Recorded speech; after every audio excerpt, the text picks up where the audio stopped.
Steve-O. Yo, Hey, what's the man. word? I gotta say, I did not believe it was gonna happen, but Lonzo Ball played Is basketball back. for the first time in almost 3 years last night, man. We're gonna talk about that. Jerry, Mr. Burns Reinsdorf claimed he's trying to sell a White Sox. All right, whatever. The Blackhawks got a game tonight against the winless San Jose Sharks. And Angel Reese is under a little bit of fire, a little bit of scrutiny. Go figure, right? Like that's never happened to her before. So we're gonna talk about all those things and more right after the intro.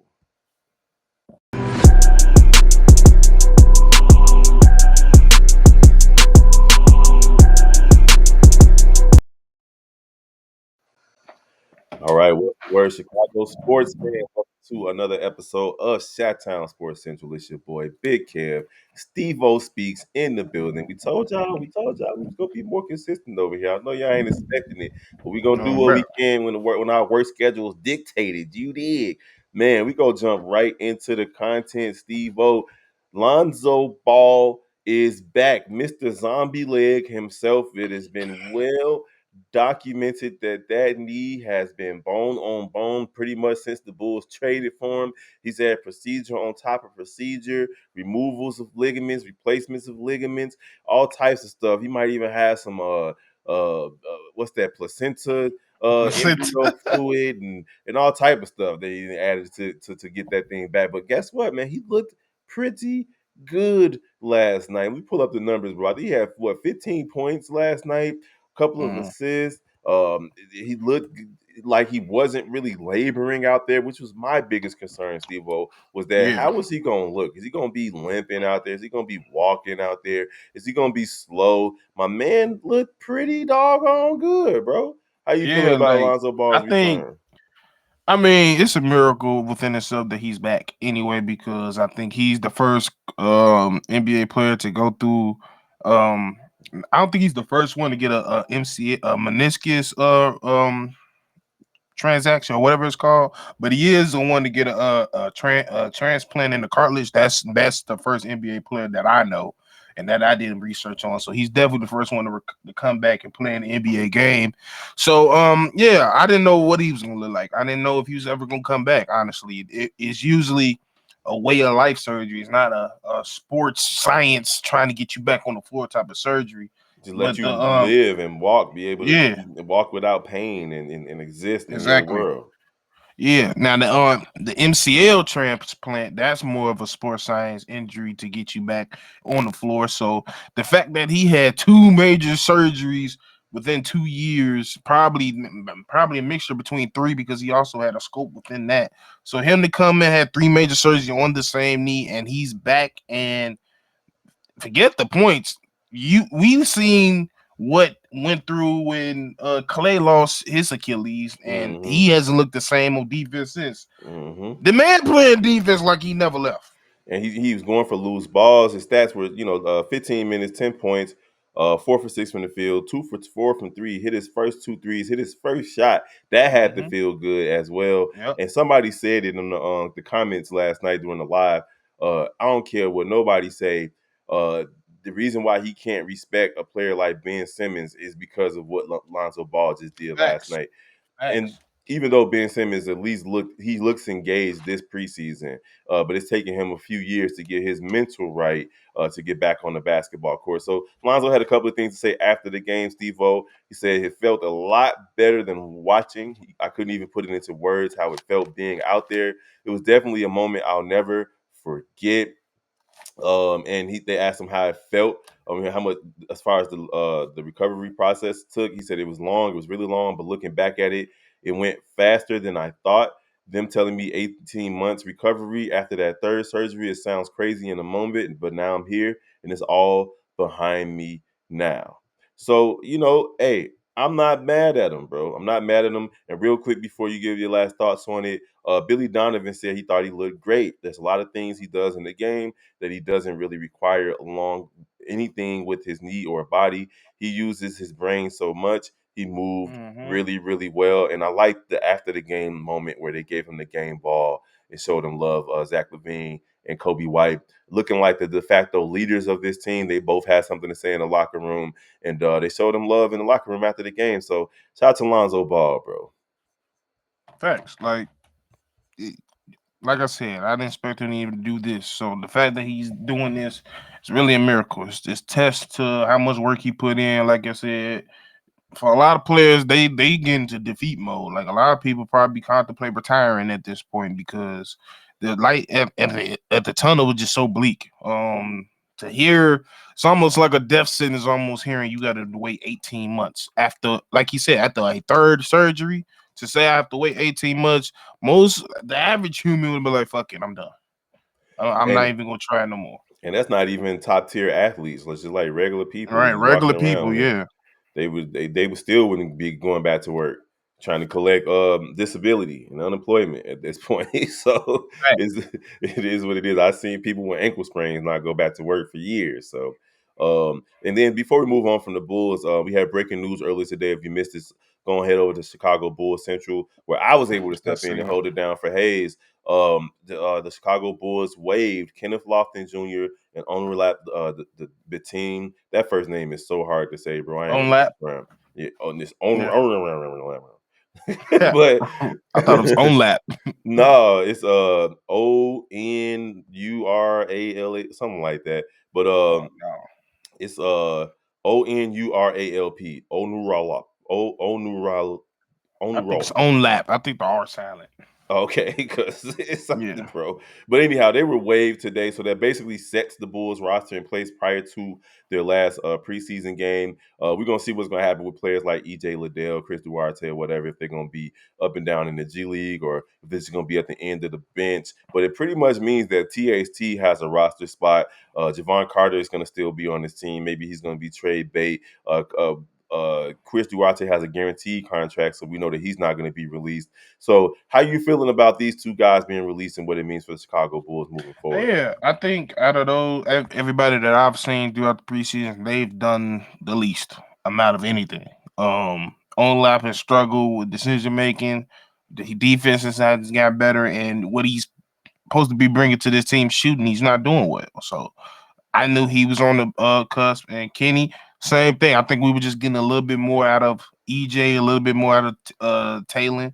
We was getting a little bit out of even like people like, and with his position playing the four, we just got a lot of people in front of him, and it's gonna be hard to beat Torrey Craig, Julian Phillips, Pat. And it's just too many people in front of him. So I knew it was gonna be. He probably had the hardest task to make this team. Plus, he just didn't do enough. So I understand why they waited. Yeah, I mean, and as talented as the young man Kenneth Lofton Jr. is concerned, Really because is, yeah. at the end of the day, Bitsum didn't do what he was paid to do. Like he came here to hit the To three at a shoot. higher clip. Yeah, He didn't even shoot over 30% from three. So like I have no sympathy for that dude. I needed you to come here and do what you're supposed to do, my guy. But as far facts. as Kenneth Lofton's concerned, maybe he can catch on to a young team, on a young team that's not that good. You feel me? Like Which I think is best for him, cause yeah, like I said, I think he's uber talented. I think he got a lot of talent. He's still young. He just went to the wrong team because we got a bunch of fours here. true. True. So that is what it is. If you guys want to hear anything else about the Chicago Bulls, go ahead and holler at Hayes over on Chicago Bulls Central and C Dub and Bobby on the Shot Bulls podcast with the Cognac Boys. And of course, sometimes on NBA Central, we'll touch on the Bulls as well. All right, so moving right along, man, to baseball news. No real news for the Chicago Cubs as of yet. We already know we're expecting them to make some type of moves in free agency to get better for Craig Counsell and those guys. But the Chicago White Sox have been in the news for two things now. One, Jerry Reinsdorf says that he wants to sell the team. He's open and he's having open discussions with selling the team. And two, they got a couple of managerial prospects on the horizon. AJ, let me see. What's it? Przinsky. No. It ain't AJ Przinsky. It should be. I know they was thinking about it earlier Yeah, in the season, like it's towards the end of the season. it was said people fans were talking about it, but George Lombard, he is a coach for the Detroit Tigers, third base coach. He's a part of them making that push to the playoffs. Let's say, They yeah, were 10 games out of the playoffs, and they fought all the way, played basically playoff ball all the way till they lost in Game 5 versus the New York Yankees. They were a game away from the ALCS, and then you got AJ. It's funny I keep saying his name, but it's not. I gotta find it because I took down the page. Let me see. AJ something. He's coaching for the San Diego Padres right now. Mm. And they made the playoffs as well. I'm gonna say his name in a second when I pull it up. But yeah, so they got two coaches, or two managerial prospects. I have to say the proper terminology because I know baseball is different. So that is something that I'm interested in talking to you about, Steve-O, because they're saying they're not really necessarily Oh, finalists. Perel, You say what? AJ Perel, Yeah, there you go. Perella. Yeah, Yeah, there you go. So they not saying that they're necessarily finalists because they're still looking at people that's in the playoffs right now. But they have them on the radar. And the way I see it, Steve O, real quick before you go, they, especially AJ in San Diego, is a player development type of coach. yeah. I Whereas was just and they need him. They need a player like that. Not necessarily him, but they need a coach like him to come to this team. Ellis, there he goes. AJ Ellis is his name. AJ Ellis. Okay, got you. Yeah. So AJ Ellis, he's a player development type of coach, and that's what he's been doing for the Padres. We saw the Padres made the playoffs as well this season. So I'm looking forward to seeing if the Cubs are looking for a manager. I mean, not the Cubs, the White Sox looking for a manager like that, or if they're looking for another placeholder until they can get this roster in place with Chris Getz and all of them. Yeah. Now you know AJ Ellis is a former catcher, so he's a Hmm. former player. So the players will probably have the utmost respect for him. Now I think this will be his first time being a coach because I think he has some front office things. He's been like you said with the Padres since like 2019. So yeah, I like it. You know, we all know that some of the smartest players in baseball are catchers, so we already know he has a mind on them. So yeah, I like it. They're out the playoffs. So right now, out of those two, they should be having the most conversations, and he should be flying back and forth from San Diego to Chicago a lot. Yeah, I mean, again, as a player development type of coach with this roster, a lot of young players, and I forgot to talk about this earlier, but Nicky Lopez is in line for a Golden Glove. Like what? Really? Like what? I couldn't believe it. The Really? White Sox He ain't played gonna win defense. it. They played defense. I was shocked to For see that. we played defense for about 2 weeks. Yeah, man, I couldn't believe it. I forgot to talk about it on White Sox Central, but yeah, so he's in line for a Gold Glove. But yeah, man, they need somebody that's gonna come in and develop this young talent. They do have young talent on the roster. I know that's crazy to say A about a lot. team that lost a whole bunch of games this year, record losses in games, but they do have enough talent to develop and at least win 60 games next year. Like, there's no way they should only win 41 games, and whoever comes in as a manager should be able to push them forward. But Facts. moving forward from that, your boy Jerry Reinsdorf claimed that he want to sell the team, and I'm like, don't threaten me with a good time, Jerry. Please, please sell the team. Like we don't want to hear about maybe. I'm thinking about it. Get it done and sell the Bulls too while you at it, my guy. Well, I think he's saying in his will, like they can sell them. They ain't selling the Bulls. I think he said he want to give Michael the Bulls. So I don't think he's gonna do that. But when it comes with Jerry, I don't believe it till it's true. So like I don't know what to make of this. Like he has decades upon decades of just talking. Hmm. So like who knows what he's thinking? Like last week he was trying to find somebody to give him some damn money to make some damn a stadium here. Then he talking about moving to Nashville. Now you talking about selling? Who knows what's going through this man's head? You see He's now, seen now. yeah. And I said it earlier. I'm not trying to root for the Tennessee Moonshiners, bro. I'm not. Like, don't move my team, yo. And the last thing I want is to deal with is the doggone Cubs bragging about being the We only team moved in y'all Chicago. out. Fuck Yeah, y'all. it's our fault that y'all like I can't deal with it, bro. I can't deal. I do not want to have the Cubs holding this over our heads for the rest of our lives, I will fight. bro. I ain't gonna lie to you. Amen, bro. But yeah, So like I said, at the end of the day, when it comes to this whole situation, if you don't do it, do it. I don't want to hear you about you talking. that's it. Just I do don't it. want to hear. Just get it done, bro. Please. That's the next thing I want to hear from him is Cold. the terms and terms and conditions. Right. of what took place, because I'm tired of hearing maybe I will, maybe I won't. I'm thinking about Right. this, The that. next Like, thing I want to hear is numbers. What do you what? How much you want? yes, that's it, bro. How much did That's you what we make want to off hear. the deal? All right, before we move on to the last topic, just real quick, the Chicago Blackhawks are in action tonight over on ESPN Plus versus the winless San Jose Sharks. They are 1-2. And the Chicago White Sox, they're 0-1-2. The Chicago White Sox are 1-2-1. White So Sox. Blackhawks are 1-2-1. Bro, I'll be talking about every Chicago team this today. It's crazy.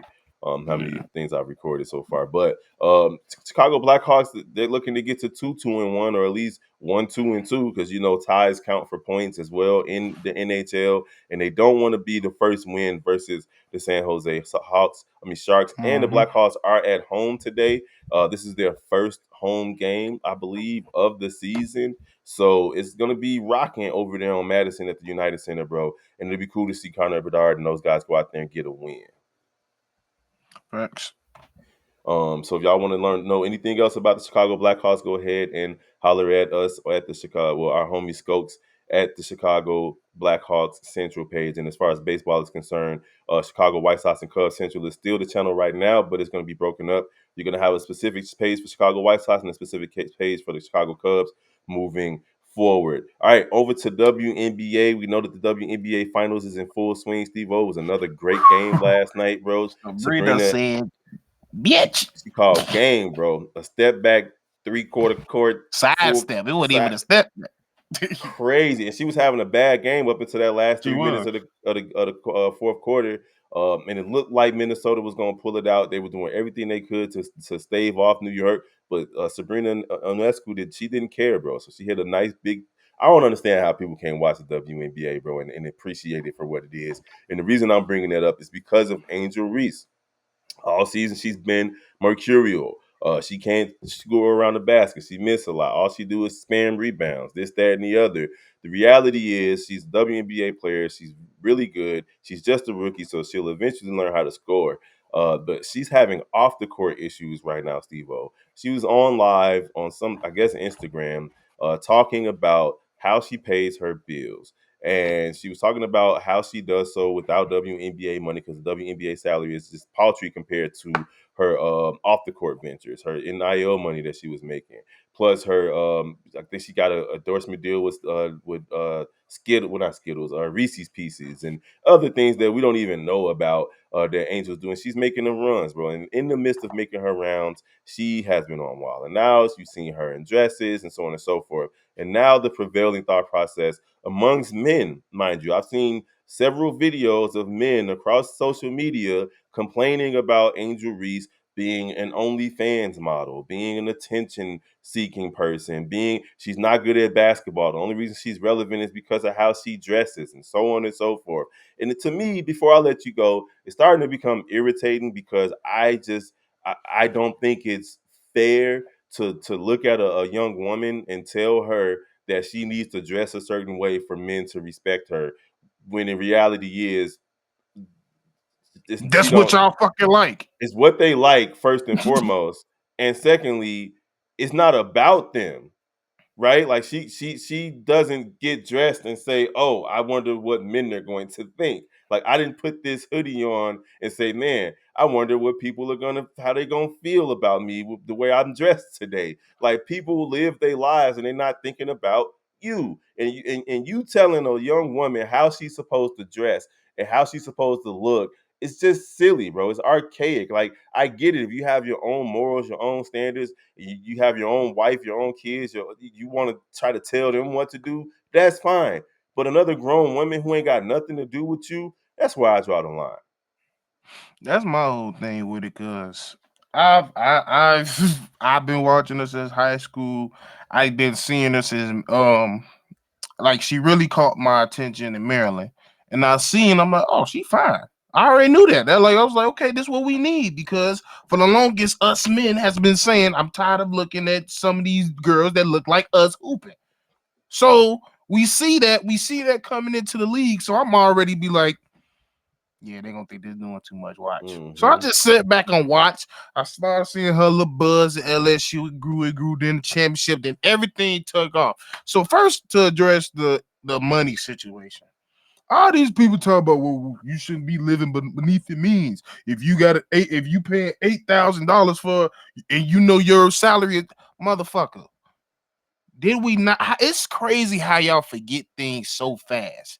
Because last year y'all was just talking about how she made $3 million at fucking LSU. Don't you think she got some money? She not gonna live above her means if she's going to LA and Paris for fashion shoots and shit like that. Don't you think she got some money? Mm-hmm. Second off, grown ass man, why y'all checking this one young lady pockets? Get your own fucking money so you can live. Maybe you can live next to her since you want to talk about her so bad and pay your fucking 8K a month. But you can't do that because you too busy talking about this girl that don't even know you exist. Y'all keep talking about a girl. This is not y'all wife. This is Mm-mm. not y'all girl. This Mm-mm. ain't y'all sister, Mm-mm. cousin, or nothing. Mm-hmm. If you not related to her, don't be telling her how to dress. And real Cause quick, y'all the man, y'all be the same Negroes and dudes who be like, I see y'all. We see the likes on these IG model pages. We see y'all. that's it. We see And y'all. on her page. And here's the thing: before you move forward, in terms of them saying, "Oh, well, she's the one that cried and said that she doesn't want to be over sexualized." Y'all don't know what Listen, sexualized mean. right? Because her deciding to be sexy is not her sexualizing herself. She's not on OF with toys asking you to pay $5 a month to see her pleasing herself. That's That's sexualization. sexualized. Being sexy is feeling good in your own skin, wearing what you want. You're not responsible for, oh, she got on booty shorts.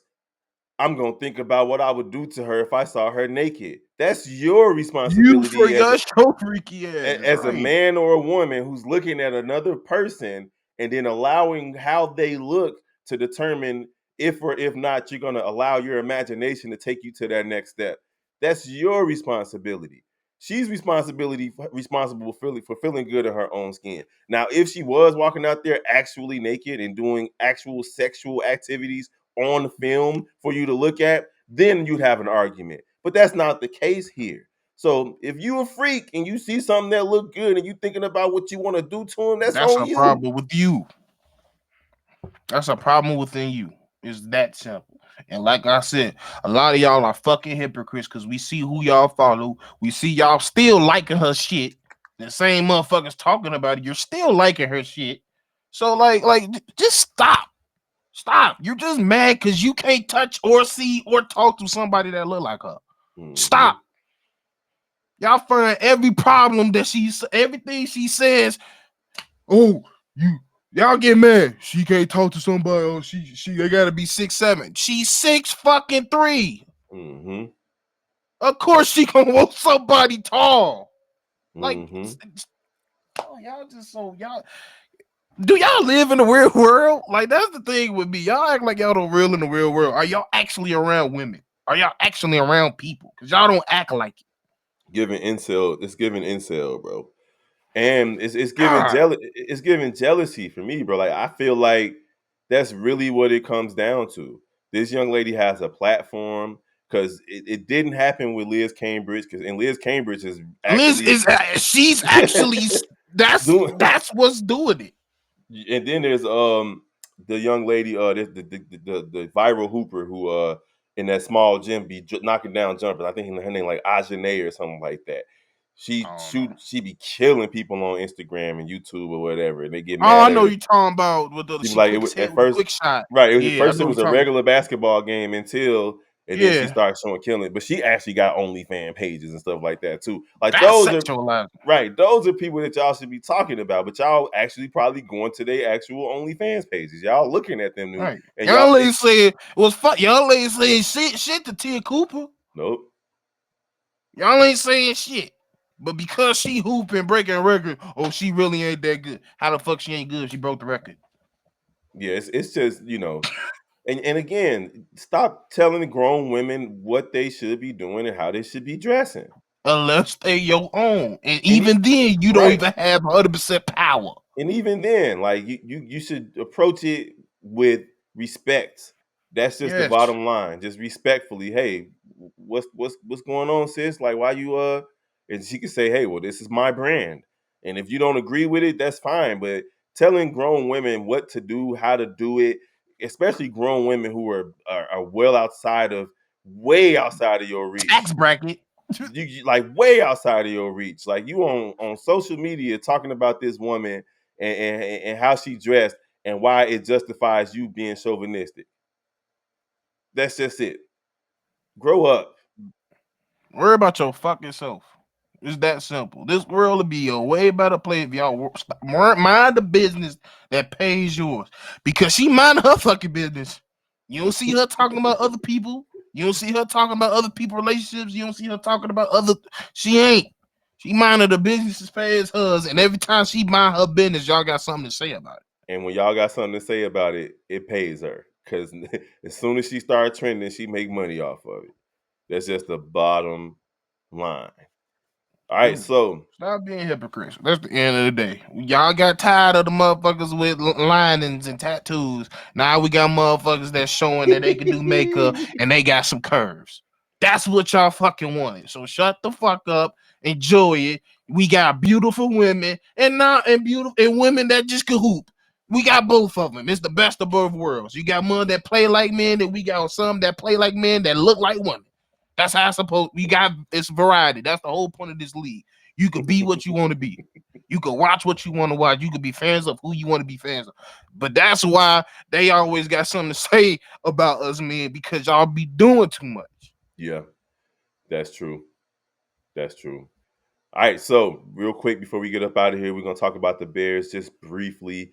We touched on it a little bit yesterday, Steve-O, and now it seems like where there's smoke, there's fire.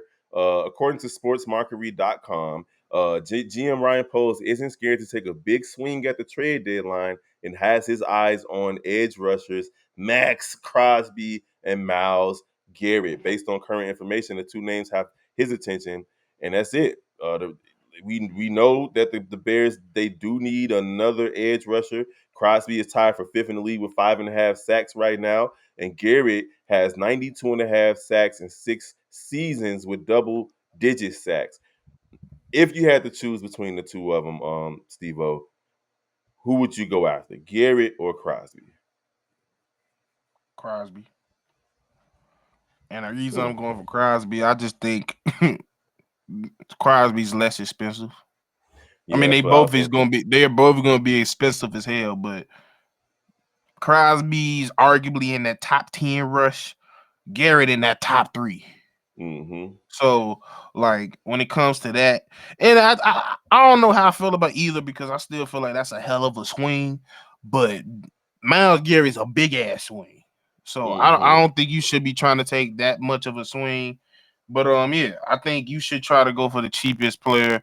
And if I'm not mistaken, they both around the same age. So Yeah, I mean, yeah, Myles Garrett has 3 years left on his contract, making 20 million plus in each one of those years. And we know that Get Pose likes to save money.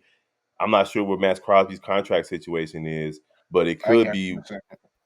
it could be a situation where they might, and also they like to lock people in when they trade for him. At least what we've been seeing from Ryan Pose, he traded for DJ and locked him into a deal. Traded for Montez Sweat, So locked him into a deal. Max had a 4-year deal for 94. He signed that I think he signed at 22. So I think he got 2 more years on his deal. Okay. So, and then what about Miles? I think Miles got 3 years left. Let me check real quick. Miles' contract was 5 years, 125, and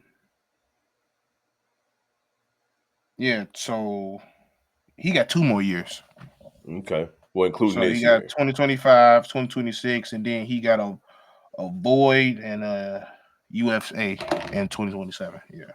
Okay, so yeah, just be on the lookout, man. This is just a little bit of smoke, a little bit of fire coming from that direction, and we know that Brian Poles ain't just sitting on his hands.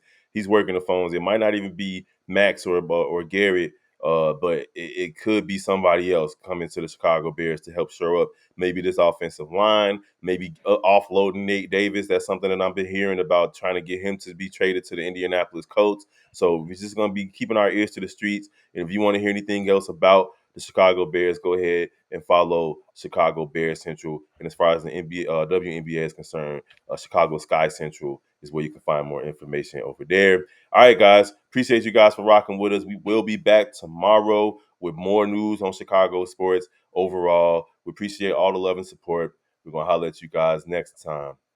Peace.